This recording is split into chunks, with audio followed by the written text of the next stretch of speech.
तारांकन श्री कृष्ण की 16,108 रानियों का रहस्य।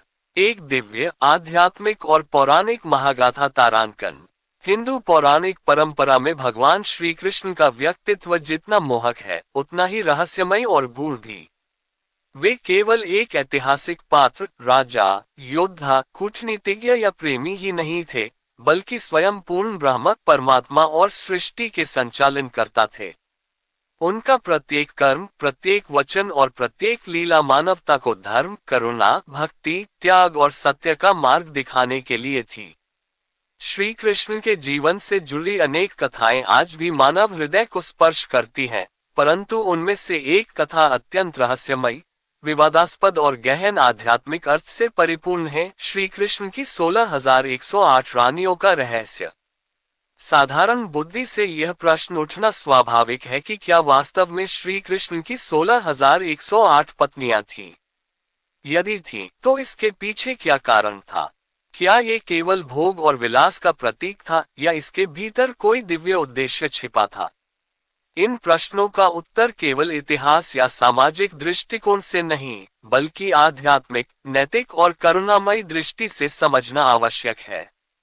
नरकासुर का आतंक और 16,100 कन्याओं की पीड़ा। प्राचीन काल में नरकासुर नामक एक अत्यंत शक्तिशाली और क्रूर असुर हुआ करता था। उसने कठिन तपस्या कर ब्रह्मा से अनेक वरदान प्राप्त कर लिए थे, जिनके बल पर वह अत्यंत अहंकारी और निरंकुश हो गया था।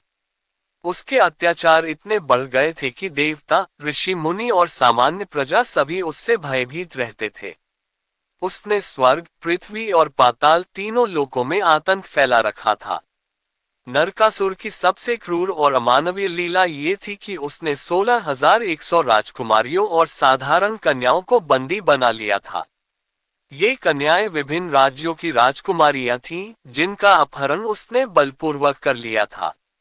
उन्हें उसने अपने दुर्ग के कारागार में कैद कर रखा था, जहां उन्हें अपमान, भय, पीड़ा और मानसिक यातना सहनी पड़ती थी।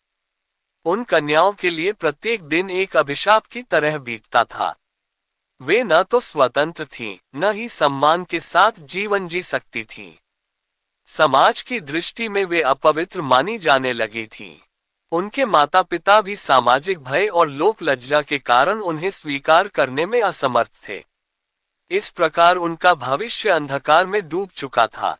उनका एकमात्र सहारा था भगवान श्री कृष्ण, देवताओं की प्रार्थना और श्री कृष्ण का संकल्प। जब नरकासुर के अत्याचार असहनीय हो गए, तब देवताओं ने ब्रह्मा, विष्णु और महेश से प्रार्थना की। भगवान विष्णु ने श्री कृष्ण रूप में अवतार लेकर नरकासुर के वध का संकल्प लिया। माता सत्यभामा के साथ श्री कृष्ण ने नरकासुर के दुर्ग पर आक्रमण किया। युद्ध अत्यंत भीषण था। असुरों की सेनाएं, मायावी अस्त्र शस्त्र और घोर गर्जनाएं आकाश को कंपा रही थीं। परंतु श्री कृष्ण की दिव्य शक्ति के सामने नरकासुर टिक न सका। अंततः श्री कृष्ण ने अपने सुदर्शन चक्र से नरकासुर का वध कर दिया। उसके अत्याचारों का अंत हुआ और तीनों लोकों में शांति की स्थापना हुई। 16,100 कन्याओं की मुक्ति और करुण पुकार। नरकासुर के वध के पश्चात श्री कृष्ण ने उसके कारागार के द्वार खोल दिए। जैसे ही बंदी कन्याएं बाहर आईं, उनकी आंखों से अश्रुधारा बहने लगी।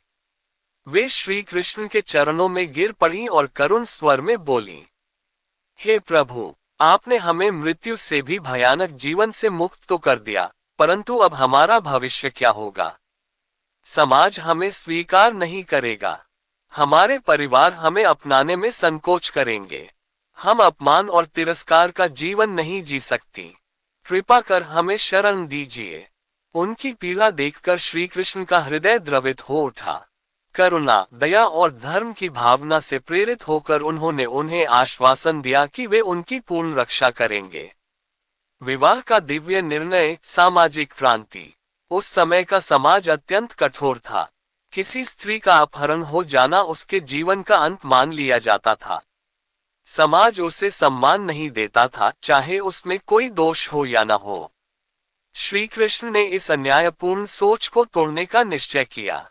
उन्होंने घोषणा की, ये सभी कन्याएं मेरी पत्नियां होंगी। इन्हें पूर्ण सम्मान, सुरक्षा और सामाजिक स्वीकृति प्राप्त होगी। ये निर्णय केवल विवाह नहीं, बल्कि एक महान सामाजिक क्रांति था। श्री कृष्ण ने ये सिद्ध कर दिया कि स्त्री का सम्मान परिस्थितियों से नहीं, बल्कि उसकी आत्मा और चरित्र से तय होता है। इस प्रकार 16,100 कन्याएं और माता रुक्मिणी सहित कुल 16,108 रानियां श्री कृष्ण की पत्नी बनी। योगमाया की शक्ति और 16,108 रूप। ये प्रश्न उठता है कि श्री कृष्ण एक साथ 16,108 पत्नियों के साथ कैसे जीवन व्यतीत करते थे। पौराणिक ग्रंथों के अनुसार श्री कृष्ण ने योगमाया की शक्ति से अपने 16,108 रूप प्रकट किए। प्रत्येक रानी के लिए वे पूर्ण रूप से उपस्थित रहते थे। हर रानी को यही अनुभव होता था कि श्री कृष्ण केवल उसी के पति हैं। यह मनुष्य की सीमित बुद्धि से परे है, परंतु ईश्वर के लिए ये सहज है। यही उनकी सर्वव्यापकता और अनंत चेतना का प्रमाण है। द्वारका नगरी और दिव्य महल। श्री कृष्ण की नगरी द्वारका एक दिव्य नगर थी। वहां 16,108 भव्य महल थे, जिनमें प्रत्येक रानी निवास करती थी। ये महल स्वर्ण, रत्न और दिव्य प्रकाश से सुशोभित थे। हर महल में प्रेम, शांति, मर्यादा और भक्ति का वातावरण था। वहां न ईर्ष्या थी, न द्वेष, न कलह। सभी रानियां एक दूसरे के प्रति स्नेह और सम्मान की भावना रखती थीं। ये दर्शाता है कि श्री कृष्ण का ये जीवन भोग विलास नहीं, बल्कि दिव्य प्रेम और आत्मिक आनंद का प्रतीक था। नारद मुनि की जिज्ञासा और दिव्य लीला। एक बार देवर्षि नारद के मन में ये जिज्ञासा उत्पन्न हुई कि श्री कृष्ण एक साथ इतनी पत्नियों के साथ कैसे रहते हैं। वे द्वारका पहुंचे और एक एक महल में जाकर निरीक्षण करने लगे।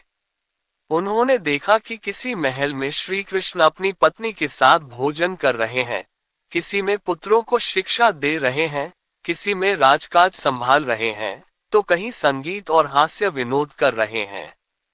हर स्थान पर श्री कृष्ण उपस्थित थे। ये देखकर नारद मुनि आश्चर्यचकित रह गए। उन्होंने समझ लिया कि श्री कृष्ण कोई साधारण मनुष्य नहीं, बल्कि साक्षात परमात्मा है। रुक्मिणी प्रेम, भक्ति और समर्पण की मूर्ति। इन सभी रानियों में माता रुक्मिणी का स्थान सर्वोच्च था। वे माता लक्ष्मी का अवतार मानी जाती हैं।